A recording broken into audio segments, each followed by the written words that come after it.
Lagi ya, orang Kristen itu seringkali punya tujuannya waktu dia terima Tuhan Yesus, ternyata tujuannya nggak berubah. Padahal dia sudah terima Tuhan Yesus sebagai Tuhan dan Juru Selamat. Ada orang Kristen, bukan saudara, ini gereja di Kutub Utara bagian pedalaman 200 meter pinggir jurang, perempatan jalan, sebelah es mencair, jauh dari sini. Di sebuah sekolah, lantai 2. Bukan di sini, bukan. Di sana itu, bukan ya. Jauh banget. Itu ya saudara.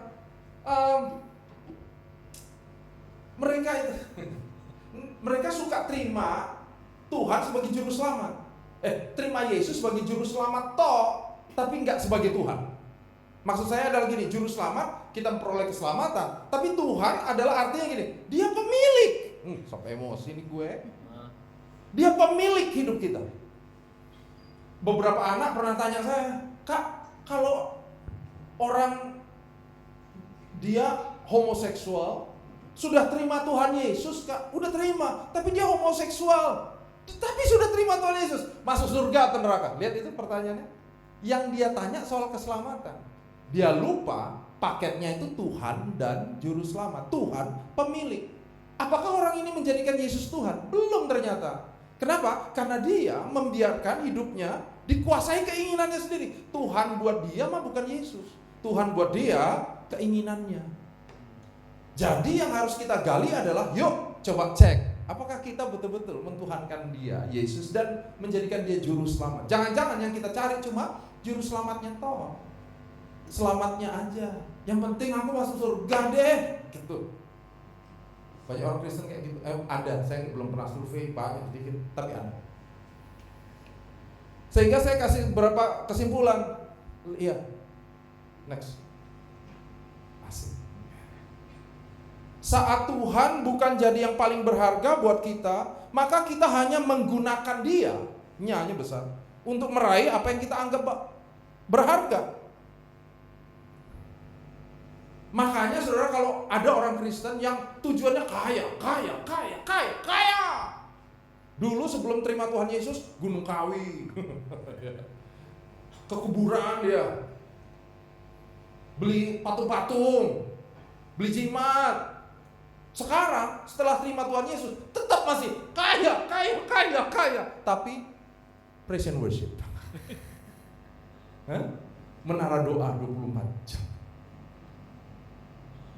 Bahaya kan saudara? Karena ternyata orang cuma ganti metodenya aja, kata Pastor Yakub. Enggak ganti tujuan. Harusnya yang kita ganti tujuannya harusnya Kristus, ya enggak?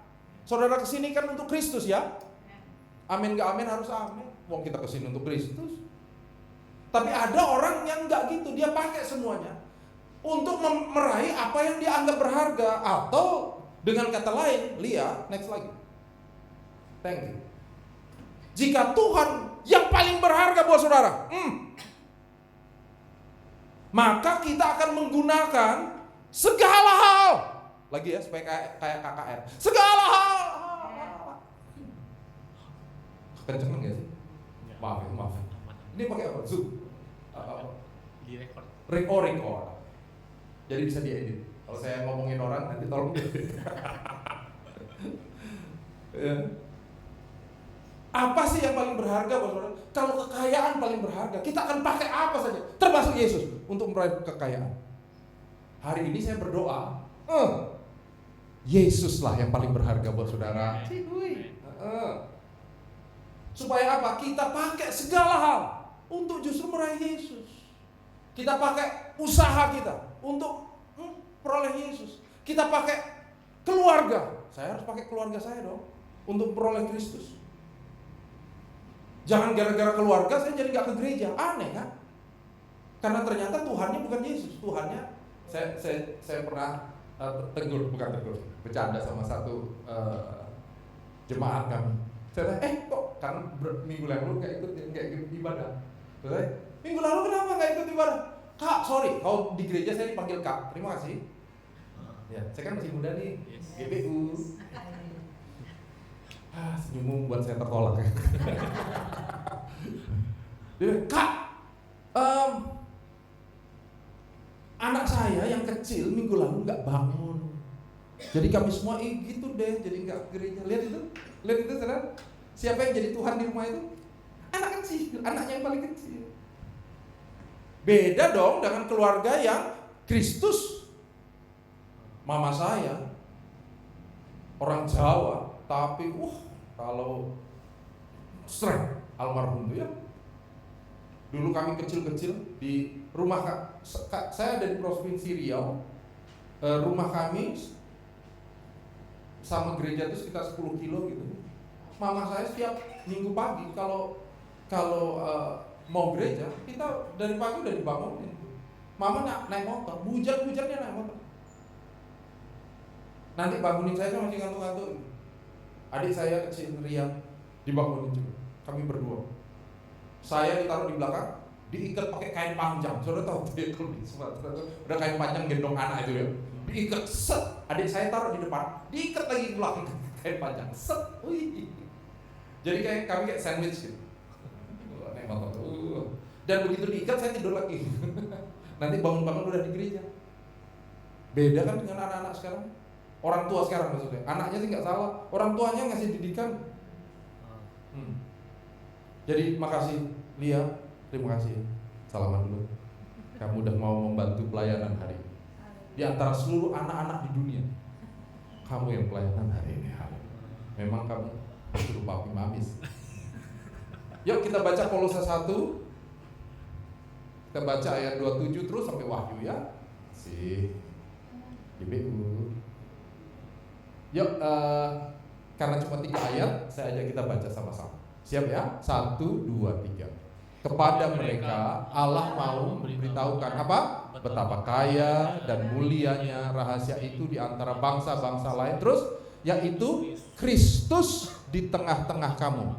Kristus yang adalah pengharapan akan kemuliaan. Terus, dialah yang kami beritakan apabila tiap-tiap orang kami nasihati dan tiap-tiap orang kami ajari segala hikmat untuk memimpin tiap-tiap orang kepada kesempurnaan dalam Kristus. Terakhir, itulah yang kuusahakan dan kupergumulkan dalam segala sekuat tenaga, sesuai dengan kuasanya yang bekerja dengan kuat di dalam aku. Kolose ditulis Paulus untuk jemaat di Kolose. Menarik untuk saya, Paulus dengan segala upaya. Nah, apa yang dia tunjukkan? Kristus di dalam diri kita. Dia lagi gak nunjukkan, pelayananku nih dari kota ke kota loh, luar biasa loh. Ayo, kamu juga bisa melayani. Bagus sih. Tapi yang Paulus buat gak gitu. Yang Paulus buat menyatakan Kristus supaya semua kenal Kristus. Oke? Jadi saya mau kasih poin. Ada 2 poin hari ini. Kalau di gereja saya bilang 2. Yang lebih lesu berbeban berat dikuatkan. Kalau saya bilang 6 lesu. Hari ini 2 ya. Maaf mengecewakan saudara. Kalau saudara suka khotbah panjang, saya orang nggak bisa khotbah yang panjang. Ampuni ya, sorry ya. Tapi di dalam 1 poin nanti ada 12. Iya. Next lihat. Jadi poin yang pertama, Bapak Ibu Saudara, rekan-rekan, tujuan hidup kita adalah menuju, tadi ayatnya bilang, kesempurnaan dalam Kristus, ayat 28. Kesempurnaan dalam Kristus. Supaya dalam penyembahan kita memuliakan Allah dan menikmati Dia.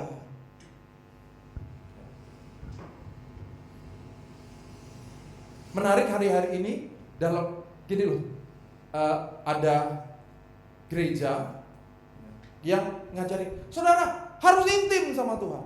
Intim sama Tuhan. Ayo kita makin intim sama Tuhan. Oke? Jalannya gimana? Caranya adalah yang dipilih gereja ini praise and worship. Saya setuju. Tindakan praise and worship, firman Tuhan, kata worship di Alkitab Perjanjian Baru pakai kata proskuneo. Seperti anjing mencium tangan tuannya, mencium, itu kiss. Untuk mencium tentu harus punya hubungan. Amin ya saudara. Saya nggak bisa cium sembarang orang dong. Asia di gereja saya gitu, pastor, siapa? Enggak, kita harus kenal dulu, dekat dulu, hubungan baru bisa cium. Ya. Abis isi bensin mobil, makasih mbak. Aneh bener. Iya, gak usah diterusin. Aneh lah tuh, aneh. Tapi saya pasti cium istri saya, pasti. Darat, laut, dan udara. Di mana kesempatan saya sun istri saya, rangkul dia. Iya dong, kenapa? It's so cute. Kami hubungannya dekat. Ya. Aneh justru kalau saya nggak pernah cium dia. Aneh, ada sesuatu terjadi. Tapi saya harus cium dia. Kenapa? Hubungannya dekat. Nah, aneh buat saya adalah gini. Orang dorong keintiman, tapi nggak ada pengenalan. Aduh, ampuni saya. Ayo intim, tapi nggak pernah diskusi soal siapa Tuhan untuk kita, apa yang dia kerjakan, bagaimana Tuhan ngubah saudara. Pertanyaan-pertanyaan itu perlu ada loh di grup-grup kecil kita. Satu kali saya lagi makan pagi gitu sama kakak Roni saya, dia santai makan pagi. Tiba-tiba pertanyaannya gini, Sami, Tuhan ngomong apa buat kamu hari ini? Sedap. Ya enggak? Pertanyaan-pertanyaan yang menjurus ke pengenalan kita kepada Tuhan. Bukan gini, hanya gini, gimana kerjaan? Aman? Gitu. Bagus sih, itu pertanyaan relasi. Tapi nggak menggali kedalaman pengenalan. Saudara, nggak bisa makin intim sama Tuhan tanpa kenal dia lebih. Katakan amin. Makanya firman Tuhan menjadi esensi loh, saudara. Punya hati yang Injil itu menjadi sentral hidup kita. Kita butuh pengenalan. Saya harus makin mengenal istri saya. Kami menikah 25 tahun, saya kenal dia 30 tahun kalau sama pacaran. Pacarannya lama, 5 tahun. Saya kenal di youth waktu di gereja, ya enggak? Zaman itu ya. Zaman saya tuh, nggak tahu GPDI, ini kan GPDI harusnya masih gitu tuh, ya. Zaman saya tuh kayak gitu tuh, saudara. Cowok, cewek, pisah. Pulang gereja gitu lagi ngobrol sama lawan jenis gitu ya. Nanti kakak Roni lewat, belum pulang nih. Kayaknya udah malam nih, gitu ya. Wah, srek. Zaman saya nggak ada nonton tuh neraka. Keras. Nah, satu kali saya ketemu dia, ya, di kelompok komunitas yang beda, karena cowok cewek beda. Ada tangga di gereja kami nyewa gedung TVRI waktu itu yang banyak tangga. Saya lagi turun, dia lagi naik. Saya, wow, siapa dia? Habis dari situ saya pingin makin kenal, ya nggak? Saya cari alasan apa aja bisa interaksi. Minjem buku catatan pemuritan lah, ya nggak? Kenapa? Untuk makin kenal. Akhirnya kami menikah. Tapi dengar saudara, saya 25 tahun lalu sama saya hari ini beda. Berat badan saya meningkat dengan tajam. Terima kasih. Rambut saya jauh menipis, alami. Makanya kalau ada yang video-video gitu, saya jarang berbalik-balik gini. Ketawanya, tolong, langsung lepas ketawanya, kurang ajar. Kenapa? Sudah ada yang menipis, ya nggak? Saya sama istri dulu suka lari maraton. Saya sama dia udah 3 kali full maraton, 42 kilo. Dulu langsing-langsing, lari. Sekarang, tidak. Harus latihan lagi. Ini yang saya mau bilang, saudara. Kalau istri saya pakai pengenalan dia 25 tahun yang lalu dengan saya hari ini, dengar ya, dia kecewa. Kalau dia nggak tambah kenal gitu sama saya, kecewa. Kalau saya nggak mengejar pengenalan setiap hari sama istri saya, pakai pengenalan yang dulu, selesai, saudara. Berbeda, ya nggak? Waktu kapan pengenalan itu makin kuat? Waktu naik turunnya kehidupan dan kita paparkan kehidupan kita dengan Injil Kristus. Istri saya beda banget dengan saya, tentu loh. Ya, keluarganya beda semua. Papahnya orang Ambon, mamanya Jawa. Ambon saudara, ya, Ya, tinggi, besar, hitam, keriting, mengkilat. Itu papa saya, almarhum. Ya. Jadi waktu saya ngapel pertama kali, waduh, anaknya cewek semua. Jadi papi saya keras itu. Ya. 2 tahun waktu pacaran dia nggak ngajak ngomong, keras. Saya nganter dia pakai mobilnya istri saya karena saya anak kos kan. Saya nyentilin gitu pakai mobil, begitu nyampe dia, wah kotor nih, oh ya om saya cuci dulu. Cuci mobil dulu kalau ngantar. Itu papi saya. Ya. Mama mertua saya halus kan. Istri saya tampangnya Ambon manis, sering orang tahu, ya kan. Tapi internalnya, softwarenya halus lah. Kalau saya talkative, tukang ngomong, istri saya enggak, introvert. Kalau marah makin diem. Saya ngomong. Dulu di rumah tangga kami masalahnya cuma itu. Ya, saya ngomong, dia diem. Dia makin marah, makin diem. Saya apa? Ngomong, selesaikan. Dia makin diem. Berantem terus. Berantemnya gini, saya naik, dia diem. Makin gak ngomong. Ya Allah. Terus saya, kenapa? Beda. Tapi lama-lama saya makin kenal. Begitu dia diam, saya oke. Tidak apa-apa. Sampai nanti orang Ambon nih, saya udah tahu nih, jam 4 atau waktu dia mulai relax, dia mulai buat teh. Jam 4 sore buat teh, crackers keluar, dia udah relax, dia mulai tadi itu aku mikir, waktu dia tadi itu apa, gimana? Saya langsung ngobrol, dia ngobrol, waktunya udah siap, kami nggak masalah. Sehingga waktu udah 25 tahun ini bersama, saya makin diem, dan itu istri saya makin ngomong. Ajaib ya? Ajaib loh. Ajaib. Tapi perlu saling mengenal supaya bisa gitu. Ya. Pengenalan akan Tuhan seharusnya makin membuat saudara dan saya makin tahu perbedaan, keunikan, esensi dari apa yang kita buat. Harusnya dalam setiap kehidupan kita Kristus, Injil itu menjadi pusat. Amin. Iya dong. Kalau enggak nanti kita sama dengan yang lain. Ya. Misalnya ya contoh dalam doa worship kita, saudara, Tuhan itu baik. Amin, amin. Orang juga tahu Tuhan baik, nggak tahu esensinya.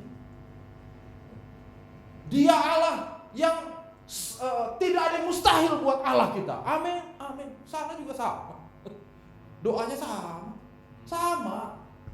Hati-hati saudara, waktu kita tidak meletakkan Kristus dan Injilnya sebagai spesifik. Ya. Bagaimana dia sudah mati buat saudara? Dia Allah yang mati itu. Gak ada Allah yang mati selain dia. Mati buat saudara dan saya karena kita baik. Amin. Amin. Enggak. Sampai emosi nih aku. Karena kita tuh musuh. Seteru Allah, Roma bilang. Justru di posisi itu dia mati. Kan ajaib tuh. Ajaib.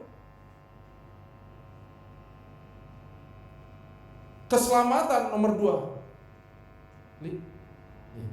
Next. Keselamatan bukan tujuan, tapi sarana memuliakan Tuhan. Asik Allah kita. Buat saudara dan saya memperoleh keselamatan nggak jadi tujuan lagi, tapi itu bagian kita untuk memuliakan Dia. Keselamatan sebagai tujuan seringkali cuma menunjukkan bahwa mentalitas kita adalah mengasihani diri sendiri. Teman saya pernah bercanda sih, saya tahu dia bilang, Sam, ada yang ngajar Sam, kalau kita pelayanan, kita tuh lagi bangun rumah yang besar Sam di surga.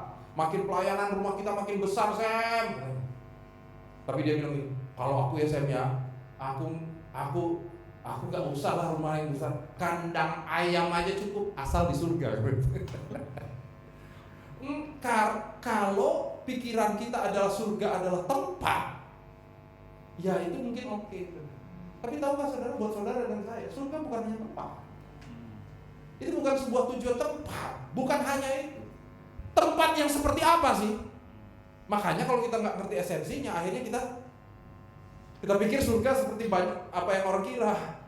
Mungkin saudara suka lagunya Sal kali ini. Mungkinkah.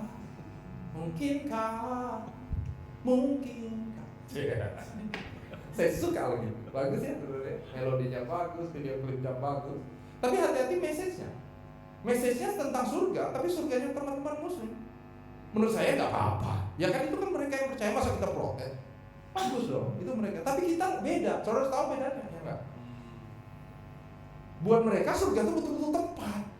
Tempat yang seperti apa sih? Nggak ada, susah lagi. Tempat yang seperti apa? Orang tua, muda lagi. Jadi semua anak-anak. Menarik ya? Tempat yang menarik. Kenapa? Sungainya susu. Saya nggak tahu susu coklat apa, susu seperti apa, krim kah? Gimana tuh nanti di selokannya nyumbat atau I don't know. Tapi itu pemikirannya. Ya. Tapi gimana surga buat saudara? Alkitab dorong kita bahwa surga untuk kita bukan hanya soal tempat, tapi saat Kristus menjadi pusat kehidupan. Itu surga. Sehingga surga buat kita bukan hanya nanti, surga bisa sekarang. Makanya suasana surga waktu worship saudara merasa suasana surga ini, ya nggak? Saya berdoa bukan karena musiknya, bukan karena lagunya, bukan karena suaranya. Ya, karena kalau karena suaranya tiba-tiba sebelahmu yang nyanyinya false, waduh, saudara nggak bisa merasakan hadirat Tuhan. Kenapa? Sebelahku mengganggu sekali. Kenapa? Suaranya false. Dengar saudara, Tuhan nggak pernah terganggu dengan suara false. Tuhan itu terganggu kalau hatinya yang false. Apa itu hati false? Hati sama perkataan beda. Ya, nggak cun. Ngomong Tuhan besar, hatinya enggak tuh. Di sini sikapnya memuji Tuhan, di dalam enggak tuh. Saya berdoa nih saudara, penyembahan kita dimulai dari dalam, menjadikan Dia pusat dari semua kehidupan kita. Keselamatan adalah sebuah anugerah yang indah. Apa arti Injil buat saudara? Indah? Yang merasa Injil itu indah, angkat tangan saudara. Jadi lagi, yang gak angkat tangan dengan Tuhan tetap sayang. Tapi buat saya Injil itu indah. Pertanyaannya gini, berapa indah? Walaupun indah gak adil hari ini. Seberapa indah sih? Seberapa mengagumkan karya Injil itu buat saudara? Saya ingat 2-3 minggu lalu ya, Indonesia lawan Bahrain bola. Ya. Oh saya tahu di sini Kudus semua nggak nonton bola. Indonesia lawan Bahrain, saudara. Indonesia lawan Bahrain nggak pernah menang Indonesia dari dulu. Dari fisik aja udah kalah. Zaman dulu tuh orang-orang Arab kan tinggi-tinggi, hidung besar-besar, narik oksigen juga banyak. Lari kencang-kencang. Tapi jangan salah ya. Indonesia hari ini, beda pasukannya. Beda. Nanti kalau saudara lihat pasukan Indonesia sekarang, nggak kayak orang Indonesia, kayak orang Eropa. Keturunan Indonesia sih, tapi naturalisasi. Namanya nggak ada Agus gitu, nggak. Bambang, nama-nama zaman-zaman saya itu nggak ada. Sekarang straight, kipernya Pais. Itu kalau foto gitu, keren banget, mainnya keren saudara. Ya. Jadi kita tuh ada harapan nih untuk tim ini waktu nonton Bahrain. Wah seru banget, menit-menit awal, makin semangat karena itu, keren banget. Saya lupa menit keberapa Indonesia kebobolan 1-0. Saya waduh. Indonesia kebobolan. Terulang kembali.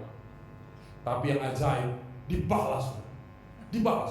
Straight menyerang dari sisi sayap kanannya Bahrain. Dari sisi kiri Indonesia. Dia kan gelandang kiri. Nyerang ke tengah. Saudara bisa lihat ya, saya suka bola ya. Maaf, langsung emosi. Dia nyerang dari kiri, dia nendang. Saudara tahu ya tendangan pisang tuh ya? Yang pisangnya pisang Ambon kali ini. Ya. Karena beloknya tuh tajam, gitu. Dia dari kiri gitu ya, tas di ujung mistar yang ujungnya itu masuk. Wih, straight mantap. 1-1. Dan ajaibnya, Indonesia ngegolin lagi 2-1. Wey, gitu. Itu nontonnya saudara, wah semangat banget. Bener. Waktu sudah mau, kan saudara tahu bola 90 menit ya. Menjelang waktu habis tuh, itu kak yang nonton udah, wes menang nih menang. Tiba-tiba kalau di TV itu kelihatan. Jadi begitu dia 90 menit, di TV langsung ada plus 6 injury time. Saudara tahu injury time ya? Waktu tambahan untuk hal-hal yang terbuang tuh, orang jatuh lah, kartu kuning apalah. Ditambah 6 menit. Kita takut. Waduh, 6 menit nih. Waduh. Dan di dalam 6 menit itu kanan kiri tetap 2-1. Kita mantap. Dan waktu menjelang 6 menit habis tuh, jadi 96 nih saudara. Si Indonesia menyerang Bahrain. Kita waduh ini kalau satu lagi, mantap. Dan gagal. Gagal. Out. Bola gawang. Gawang. Ingat ya saudara, udah 6 menit lewat. Injury time 6 menit itu selesai. Biasanya udah selesai gini, bola dipegang kiper, habis nih, habis. Kita udah tiup wasit tiup. Wasit lupa dia punya peluit. Dia nggak tiup-tiup. Udah injury time 96 menit. 96 menit loh. Nggak ada tiup. Bola mati di Bahrain. Ajaib nih. Rasanya menit ke-8 injury time. Jadi udah dikasih 6 menit, lewat lagi 2 menit. Diseranglah Indonesia oleh Bahrain. Kita mau habis. Aduh. Dan gagal. Gagal, out kita. Yes, tiup. Bola mati. Wasit masih lupa. Dia lupa dia wasit.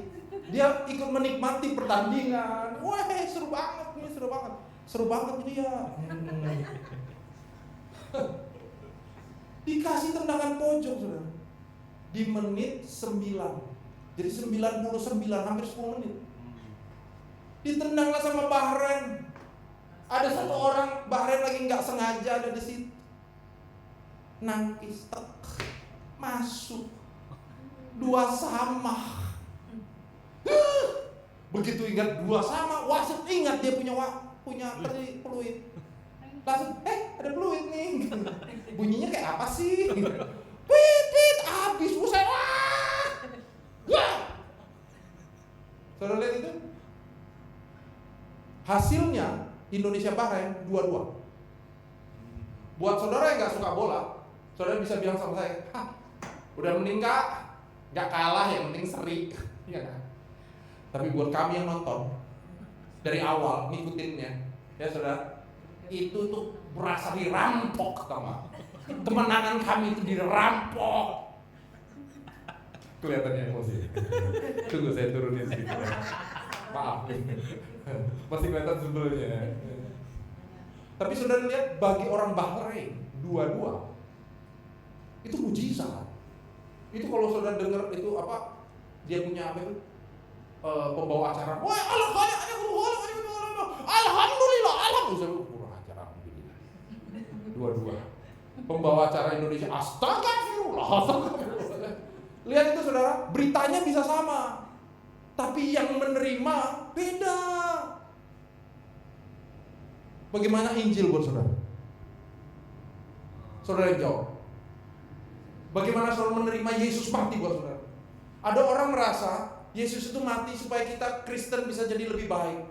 Hidupku jadi lebih diberkati, lebih baik lagi. Enggak. Kristus mati buat kita yang mati hidup.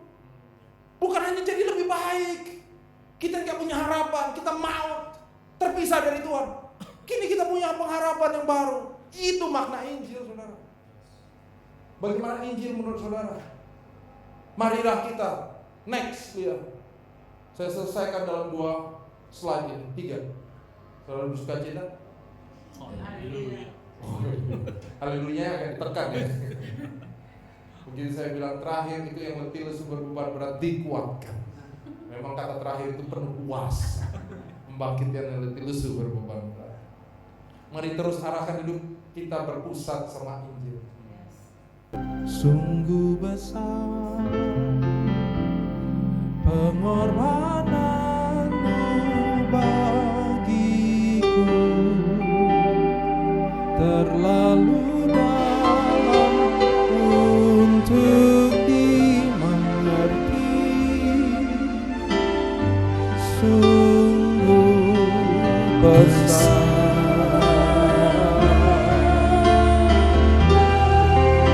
sungguh indah yang kau pilih.